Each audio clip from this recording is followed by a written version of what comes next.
चरण सरोज रज, निज मन मकुर सुधार। बरनौ रघुबर विमल जसो, जो दायक फल चार। बुद्धिहीन तनु जानिके, सुमिरो पवन कुमार। बल बुद्धि विद्या देहु मोहि, हरहु कलेस विकार। हे हनुमान ज्ञान गुण सागर, जय हो कपीस तिहु लोक उजागर। रामदूत अतुलित बल धामा, अंजनी पुत्र पवन सुत नामा। महावीर विक्रम बजरंगी, कुमति निवार सुमति के संगी। कंचन वरण विराज सुबेसा, कानन कुंडल कुंचित केसा। हाथ वज्र और ध्वजा विराज, कांधे मूछ जनेऊ साज। शंकर सुमन केसरी नंदन, तेज प्रताप महाजगवंदन। विद्यावान गुणी अति चातुर, राम काज करिबे को आतुर। प्रभु चरित्र सुनिबे को रसिया, राम लखन सीता मन बसिया। सूक्ष्म रूप धरि सिंहि दिखावा, विकट रूप धरि लंक जरावा। भीम रूप धरि असुर संहारे, रामचंद्र जी के काज सवारे। लायत जीवन लखन जियावे, श्री रघुवीर हरषि उर लाए। रघुपति कीन्ही बहुत बड़ाई, तुम मम प्रिय भरत ही सम भाई। सहस बदन तुम्हरो जस गावे, अस कहि श्रीपति कंठ लगावे। सनकादिक ब्रह्मादि मुनीसा, नारद सारद सहित अहिसा। यम कुबेर दिगपाल जहाते, कवि गोविंद कहि सकै कहाते। तुम उपकार सुग्रीवहि कीन्हा, राम मिलाए राजपद दीना। तुमरो मंत्र विभीषण माना, लंकेश्वर भय सब जग जाना। जुग सहस्र जो जन पर भानु, दियो त्राहि मधुर फल जाना। प्रभु मुद्रिका मिल मुख माहि, जल्दी लाद गए अचरज नाहि। दुर्गम काज जगत के जेते, सुगम अनुग्रह तुमरे देते। राम दुआरे तुम रखवारे, हो तन आज्ञा बिन पैसारे। सब सुख लहे तुम्हारी शरणा, तुम रक्षक काहू को डरना। आपन तेज तुम्हारो आवे, तीनों लोग हांकते कांपे। भूत पिशाच निकट नहीं आवे, महावीर जब नाम सुनावे। नाथ रोग हरे सब पीरा, जपत निरंतर हनुमत वीरा। संकट ते हनुमान छुड़ावे, मन क्रम वचन ध्यान जो लावे। सब पर राम तपस्वी राजा, तिनके काज सकल तुम साजा। तो कई बार क्या होता है कि समय की हमारी जो मर्यादा है ना, वो गलत संदेश जाता है कि देखो जी, अपने स्वार्थ के लिए, अपना वक्तव्य बोलने के लिए इन्होंने ईश्वर की आरती का विलंब कर दिया। कोई नहीं, हम कोशिश करते हैं 10 मिनट के अंदर ही अपनी बात रखते हैं।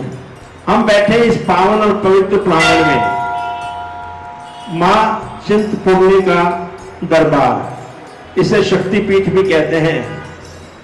मैं प्रायः हर बार कुछ न कुछ ऐसा रहस्य लेके आता हूं ग्रंथों से, ताकि आज की युवा पीढ़ी या जो हमारी बड़ी पीढ़ी है, वृद्ध पीढ़ी है, उनको भी नहीं मालूम कि इतिहास क्या है। यदि यहां में बैठे कम से कम नहीं 60% लोगों को नहीं पता होगा कि मां चिंतपूर्णी कौन है, मां चिंतपूर्णी का आगमन कैसे हुआ, नहीं मालूम होगा। क्योंकि हमारे को इतिहास के पन्नों को खोलना होगा, हमें ग्रंथों के नजदीक जाना होगा। जैसे जैसे हम शास्त्रों, पुराणों, ग्रंथों के साथ नजदीक जाएंगे तो उनकी दया दृष्टि, क्योंकि ये जीता जागता कहते हैं ना प्रभु का रूप है। कोई सा भी ग्रंथ है, अब गुरु नानक देव जी तो गुरु ग्रंथ साहब को पूरे इसको ही गुरु मानना है। पूरी उसकी जैसे शयन कराते हैं, पूरी की पूरी विधि जैसे हम मंदिरों में कराते हैं, तो ऐसे ही गुरुद्वारे के अंदर भी ये ग्रंथ नहीं है। ये ज्वलंत हमारे लिए एक ऐसे उदाहरण हैं जिनमें ज्ञान के सार, ज्ञान के रस छुपे हुए हैं। मां चिंतपूर्णी, जब दक्ष, आपने सुना होगा, शिव के ससुर, राजा दक्ष ने यज्ञ किया, बहुत बड़ा यज्ञ किया, लेकिन उस यज्ञ के अंदर अपनी बेटी सती और शिव को निमंत्रण नहीं दिया। क्रोध के कारण बेटी ने निर्णय लिया कि मैं इस यज्ञ के अंदर अपने आप को ध्वंस कर दूंगी, जिसके परिणाम स्वरूप सती ने अपने आप को उस यज्ञ में सती कर लिया।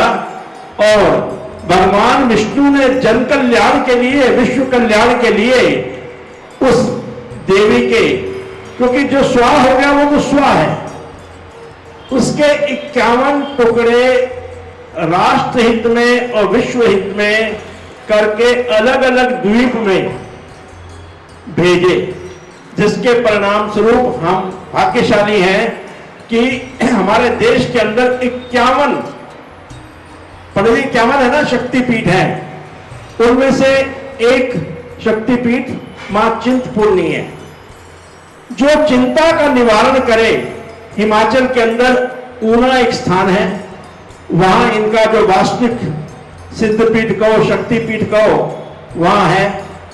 और वहां नैना देवी भी है। हिमाचल तो वैसे भी मां वैष्णो भी वहीं है, मां सरस्वती भी वहीं है, वहां कालका भी वहीं है, नैना देवी भी है, ज्वाला देवी भी है। अगर आप लोगों ने, किसी ने दर्शन किए हैं, कहने का मतलब यह है कि हमें अपने इतिहास का, हमें अपने ग्रंथों का और हमारे अपने पुराणों का, शास्त्रों का ज्ञान होना बहुत जरूरी है। और शक्ति स्वरूपा, आज आपने हनुमान चालीसा का पाठ किया, हनुमान जी का मां दुर्गा से एक ही है, सारी देवियां वही शक्ति स्वरूपा, दुर्गा को, मां वैष्णो को, सब एक हैं। लेकिन हनुमान जी का क्या संबंध था, यह भी संभवतः बहुत से लोगों को नहीं मालूम होगा। मां पुत्र का संबंध था। जब भैरव ने कन्या रूप मां वैष्णो को देखा, उनके पीछे भागा, आगे आगे मां वैष्णो कन्या के रूप में और पीछे पीछे भैरव। और उस समय उनकी रक्षा के लिए कौन आया? हनुमान। यद्यपि वो कन्या वायु के रूप में उड़ गई, भैरव कुछ नहीं कर पाया, लेकिन उसके बावजूद भी उस कन्या ने, उस देवी ने, उस शक्ति स्वरूपा ने, उस मां वैष्णो ने, उस दुर्गा ने, आपने सुना होगा जब वैष्णो देवी जाते हैं तो आज कुंवारी, कोई अर्धकुंवारी बोलता है, कोई गर्भजोत बोलता है, क्योंकि 9 महीने निरंतर मां ने वहां तपस्या की थी।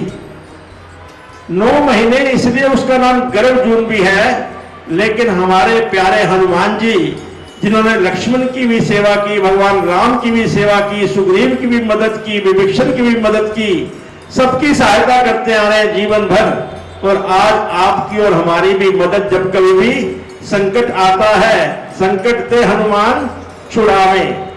तो इस प्रकार मां दुर्गा की जब तपस्या चल रही थी, 9 महीने भैरव के साथ युद्ध किया हनुमान जी ने। 9 महीने कहना कितना आसान है, लेकिन शक्ति कौन है? पीछे से शक्ति स्वरूपा की शक्ति है। 9 महीने के बाद अंत में जब मां वैष्णो ने भैरव का संहार किया, उसे वरदान भी दिया। क्या? कि तेरा लक्ष्य मुझे पकड़ना नहीं था, तेरा लक्ष्य तेरी इच्छा, जो तेरी छुपी हुई एक इच्छा थी, वो थी मोक्ष को प्राप्त करने की। तो तुझे मोक्ष भी मिलेगा। और मैं तुझे आशीर्वाद देती हूं, वरदान देती हूं कि जहां कहीं भी मेरा मंदिर होगा, उसके बाद भैरव का भी मंदिर होगा। और जब मेरे दर्शन को कोई आएगा तो बिना भैरव के मेरे दर्शन उसके पूर्ण नहीं होंगे। तो ये जितने भी रहस्य छुपे हुए हैं, ये हमें मालूम होना चाहिए। बात करते हैं हनुमान चालीसा की। आज एक संत को मैं सुन रहा था YouTube पर, वो कहते हैं वास्तव में ये सिद्ध ग्रंथ है। कलयुग के अंदर, अभी गोसाई जी ने भी संपुट लगाया, कलयुग केवल नाम आधारा, सुमर सुमर नर उतर ही पारा। कलयुग के अंदर मात्र नाम के श्रद्धा पूर्वक लिया जाए नाम, चाहे वो ओम का उच्चारण क्यों ना हो, चाहे राम का क्यों ना हो, चाहे कृष्ण का हो, चाहे शिव का हो, चाहे शक्ति स्वरूप दुर्गा का हो, यदि प्रेम से, समर्पण से, श्रद्धा से और भाव से मात्र नाम का सहारा ले लिया जाए तो भी जीवन के अंदर हमारे बहुत से कारक सिद्ध होते हैं।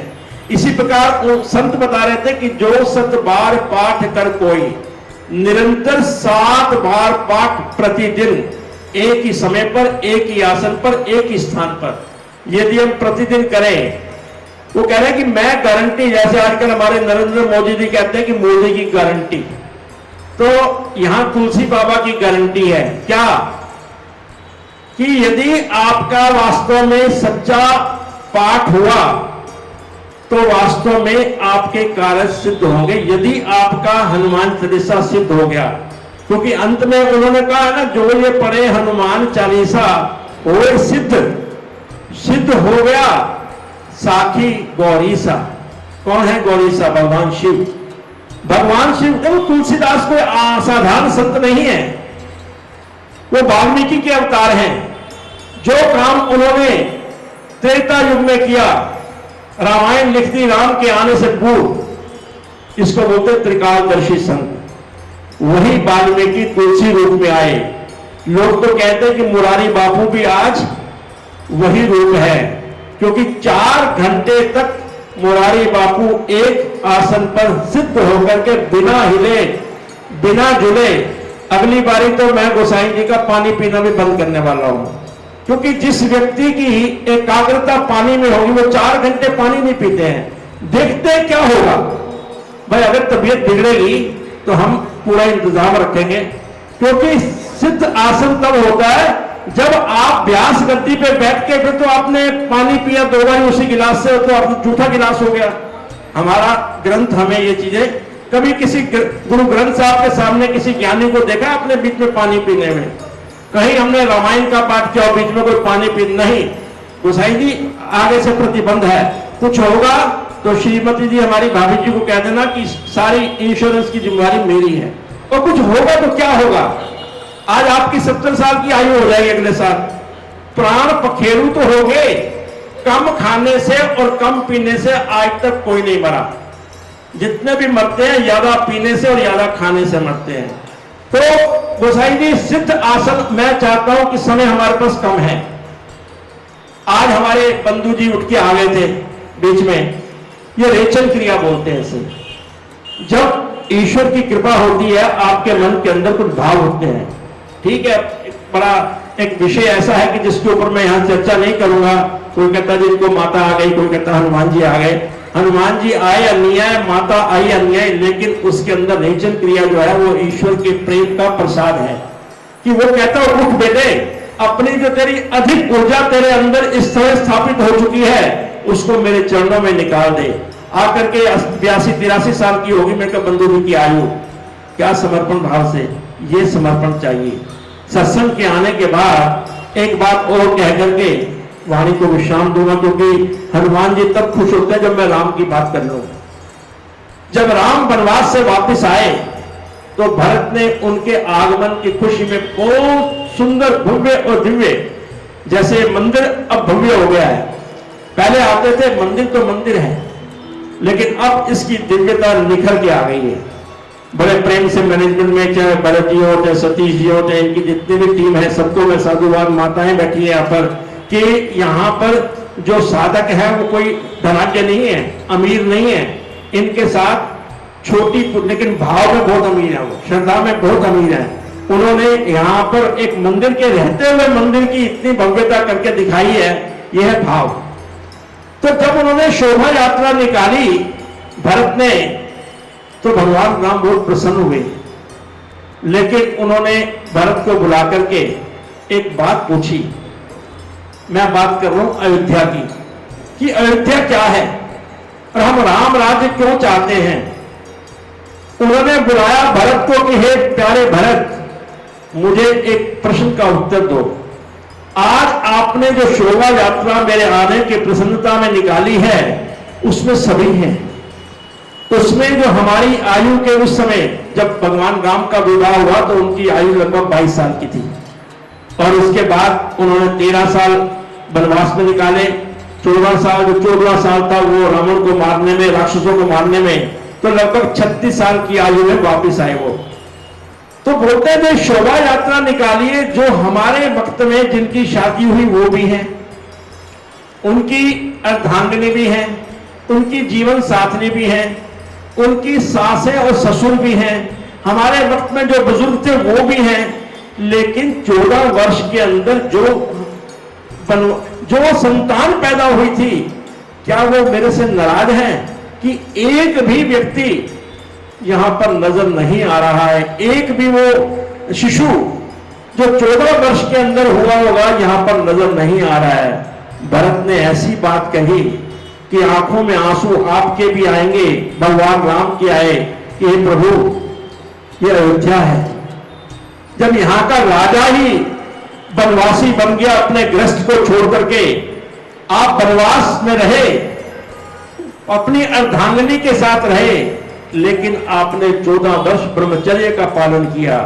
और यहां का एक एक व्यक्ति जो उस समय उसका विवाह हुआ या बाद में विवाह हुआ, उन्होंने विवाह पद्धति तो निभाई, लेकिन उन्होंने भी आपके साथ के साथ ब्रह्मचर्य का पालन किया, जिसके परिणाम स्वरूप आपको एक भी 14 वर्ष के अंदर, यह है अयोध्या। लोग पागल नहीं है जो बार बार जा रहे हैं। मुझे भी भगवान राम ने 3 बार बुला लिया, जनवरी में बुला लिया, फरवरी में बुला लिया, मार्च में बुला लिया, अप्रैल चला गया आज। लेकिन ये ईश्वर कृपा है, वहां कुछ तो चुंबकीय शक्ति है।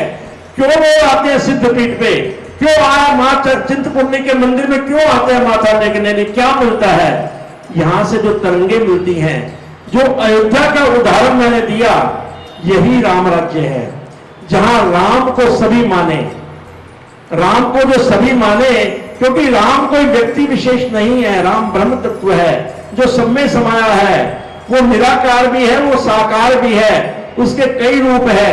यदि हम भी अपने पूरे विश्व के अंदर इस राष्ट्र को राम राज्य बनाना चाहते हैं, हमें राम के नक्शे कदम पे चलना होगा, उनका त्याग। क्योंकि जब भरत की श्रीमती से ससुराल में किसी ने पूछा तेरी ससुराल कैसी है, कहती मेरी ससुराल बड़ी अचंभित है, बड़ी विलक्षण है। कैसे? कहना एक को राज मिला वो तपस्वी बन गया, दूसरे को राज मिला वो त्यागी बन गया। राम को राज मिला वो तपस्वी बन गया, भरत को राज मिला, मेरे पति को राज मिला तो वो त्यागी बन गया। और एक जो है अनुरागी बन गया, भगवान राम के साथ वन में जाकर के निरंतर 14 वर्ष सेवा की। और एक बड़भागी बन गया शत्रुघ्न, जिसने तीनों भाइयों का गृहस्थी के नाते पूरा काम भी संभाला, पूरा सेवा भी की, मां की सेवा भी करी और पूरे प्रजा की सेवा भी करी और किसी प्रकार का, लेकिन वही ब्रह्मचर्य का पालन भी किया। ये है मेरी ससुराल की विलक्षण स्थिति।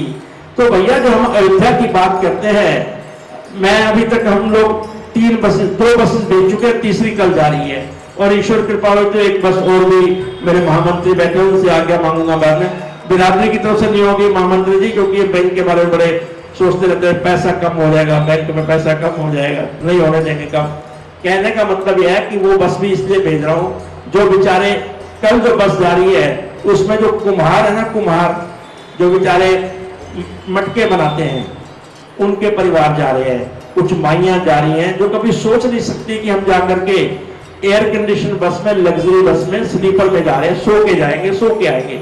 वहां उनके रहने की व्यवस्था, खाने पीने की व्यवस्था सब हम कर रहे हैं। कहने का मतलब है अयोध्या कोई खास जगह नहीं, वो तीर्थ है, वो धाम है, वहां हमें जाना है, राम की तरंगों को महसूस करना है। उनके पावन दर्शन जब आंख से आंख मिला के आप बात करोगे तो आपके अंदर अश्रुधारा भी आएगी और प्यारे राम आपसे बात भी करेंगे। मैंने दान बॉक्स को हटाया क्योंकि उधर हनुमान जी साइड में है, इधर मेरे नजर नहीं आ रहे। मैं चाहता था उनका विग्रह मेरे सामने तो रहे, ये भाव है। तो इसलिए मैंने सतीश जी से प्रार्थना की कि इस तरह दान बॉक्स को इधर कर दो, तो मंदिर में जाओ, विग्रह को अच्छी तरह से देखो, क्योंकि ये भाव है। आपके भाव कंकर को शंकर बना सकते हैं, और नहीं तो कंकर कंकर ही है।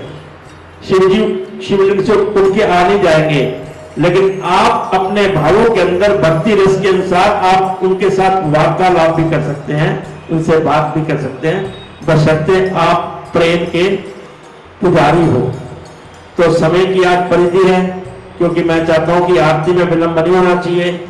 अगली बारी कसर गोसाई जी की अगर आज्ञा हुई तो 10 मिनट फालतू लूंगा मैं, क्योंकि मैं अपनी तैयारी करके आता हूं और मुझे गोसाई जी की हिदायत थी कि 7 बजे पूरे आरती शुरू होती है, फिर आप जल्दी खत्म करो। आप तो लगे रह गए पीछे संपुट में लगा रहे हैं तो अगली बारी 10 मिनट मुझे फालतू मिलेंगे। कहां अगले हफ्ते? 7 तारीख को, याद नहीं है।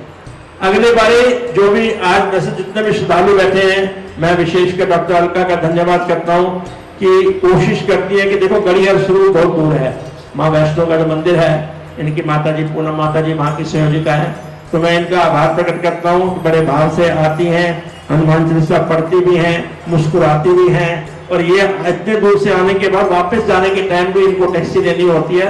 तो आपका भाव वास्तव में सराहनीय है। माता जी को हमारा प्रणाम कहना और इस प्रकार भविष्य में भी आते रहना। और आप जितने भी आए हैं, उम्मीद है कि 1.5 महीना और हनुमान चालीसा पाठ चलेगा। 21 जून अंतरराष्ट्रीय योग दिवस के दिन प्रयास है, बाकी तो जो ईश्वर की इच्छा है, 10,000 लोग एक स्थान पर हनुमान चालीसा का पाठ करेंगे, उसकी मैं तैयारी कर रहा हूं, जिसमें 6-7 हजार तो स्कूल के विद्यार्थी होंगे, बाकी आपके जैसे मेरे जैसे होंगे। वहां बैठ करके हम योग भी करेंगे और किसी संत को या तो गुरु माँ आएंगी या स्वामी ज्ञानानंद जी आएंगे, क्योंकि स्वामी धर्मदेव जी उन दिनों में विदेश में होंगे। तो एक भव्य कार्यक्रम होगा, ताकि समापन भी हो तो एक भव्य हो, दिव्य हो, याद रहे कि हमने 1.5 साल तक एक ईश्वरीय कार्य, एक अनुष्ठान लिया, उसका समापन भी बड़ी खुशी से झूमते हुए। उस गोसाई जी को पूरी छूट होगी। मैं तो चाहूंगा करेंगे तो 5 बार गोसाई जी वहां, क्योंकि योग भी होना है और संतों का प्रवचन भी होना है। तो उस दिन आपको मिलेंगे 5 पाठ। 5 की आपकी इच्छा है कि आप उसको नाच के, गा करके, गायकी के माध्यम से, सुरों के माध्यम से, संगीत के माध्यम से, ताल से, मैं जैसे मर्जी, लेकिन 5 बारी करेंगे, 10,000 लोग, ताकि एक ही दिन में 50,000 की एक नई हम कीर्तिमान स्थापित करने जा रहे हैं। बोले रामचंद्र की